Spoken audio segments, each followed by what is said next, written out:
The Emperor's New Clothes, a story by Hans Christian Andersen. Long, long ago, in a faraway land, there lived a very selfish and pompous emperor. And now I'll have my meal. He had a gluttonous appetite and gulped down everything he ate.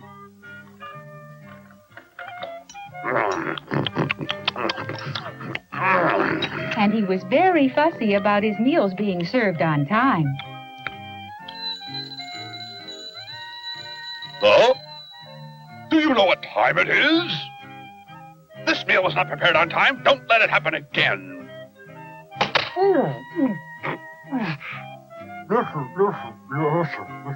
But he was most pompous about his clothes. He had hundreds of very fancy outfits and loved to wear them all. He would spend hours in front of the mirror admiring his beautiful wardrobe. He spent so much time and money on his clothes that he had little left to give to his loyal subjects. One day, two strangers appeared in the kingdom, and they headed straight for the emperor's castle. So this is the castle of that pompous and foolish emperor we heard so much about. Yeah, this should be a piece of cake. Shall we get on with it, my good buddy? Yeah! Cloth for sale, cloth for sale. Made into the These finest two suits were in all not the land. tailors at all. Cloth for They were sale. swindlers, and they had come to trick the emperor out of a large portion of his gold. The finest suits ever made. Huh? Who will buy a suit made from the finest and most mysterious cloth ever made?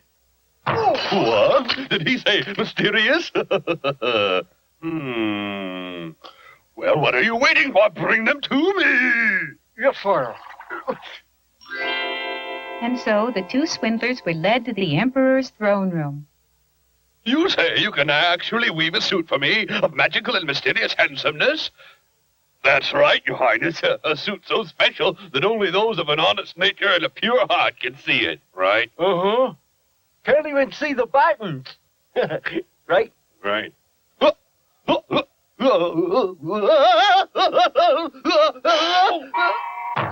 Never had the emperor heard anything so amazing.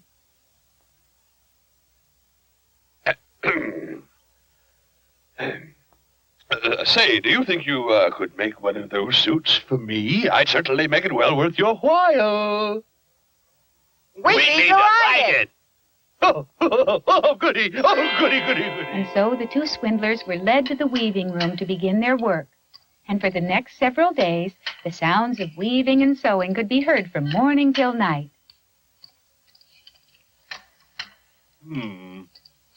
As the days passed, the pompous emperor grew more and more impatient to see his new suit.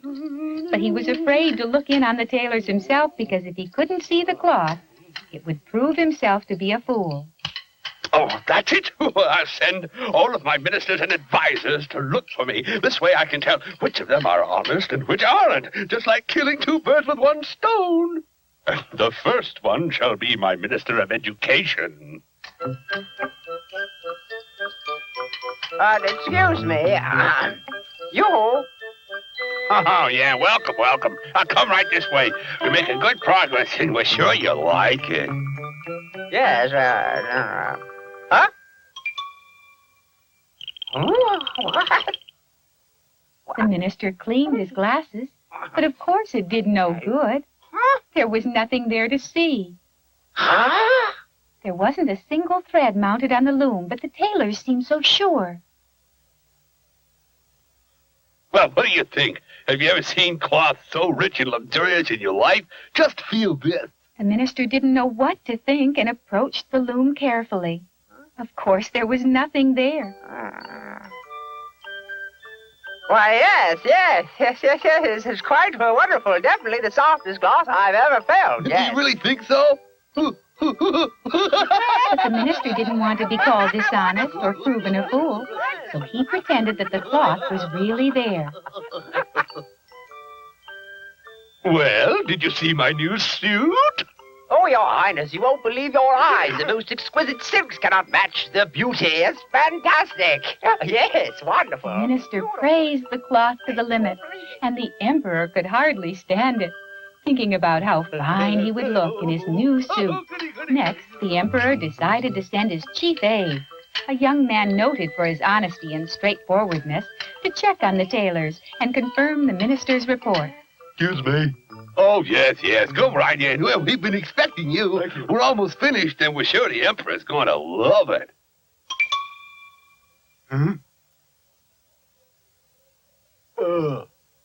Oh, yes, they're fantastic. The colors are marvelous. I just can't believe it. Once again, the trick worked. Even the honest aide was afraid to appear foolish. Why, if everyone else could see it, it must be there. And so he, too, returned to the emperor, praising the cloth to the utmost. Phew.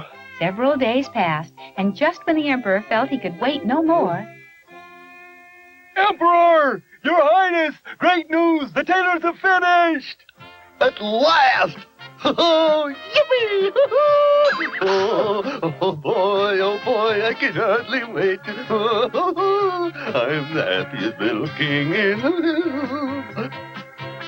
Here's your suit, sire. Really? Well, let's see it.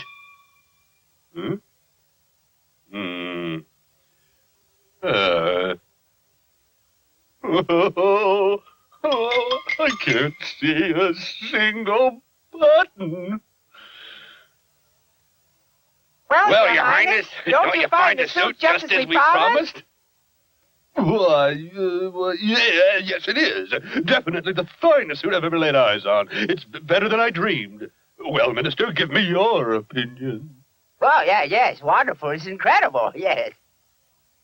Well, why didn't you try it on, sire? Yeah. it had gone too far, and the emperor couldn't turn back now. If everyone else saw it, it must be there. Careful. Well, you have to admit that even though he couldn't see a thing, the emperor went about dressing as though he were putting on the finest silks. Is something the matter? No, I just caught my hand on a loose thread.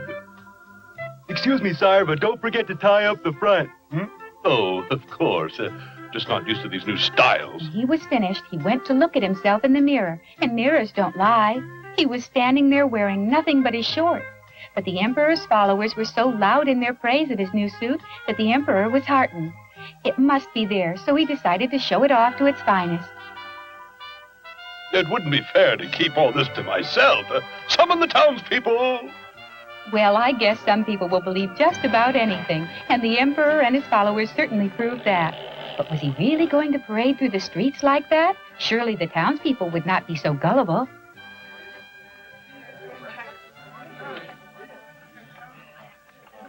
But you guessed it. The townspeople, too, were afraid to admit that they saw nothing.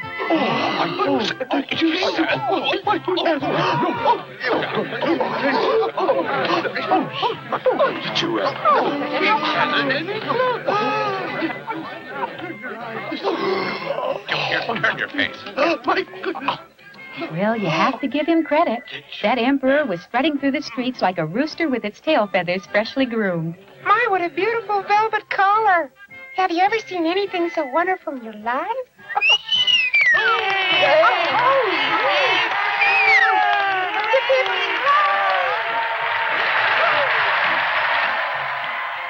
Halfway along the parade route, a young boy had climbed a tree to get a better look at the emperor. When the boy saw the emperor wearing nothing, he couldn't believe his eyes. The emperor doesn't have any clothes on. Oh, what did he say? Look at the emperor. No clothes on the emperor. Oh, no.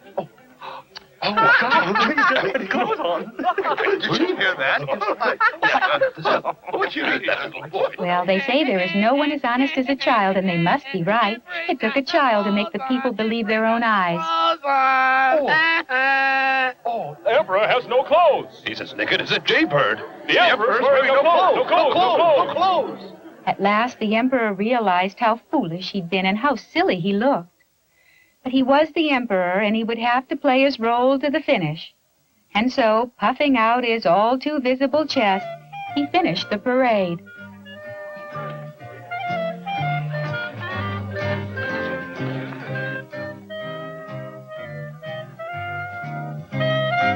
Well, those swindlers really put one over on the emperor.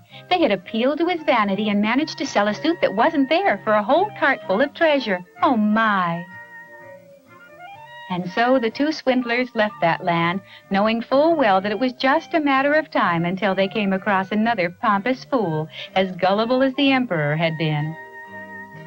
But the swindlers weren't the only ones to benefit. The emperor had learned his lesson, and from that day forth he stopped wasting his people's money on foolish clothes and began using it to help them.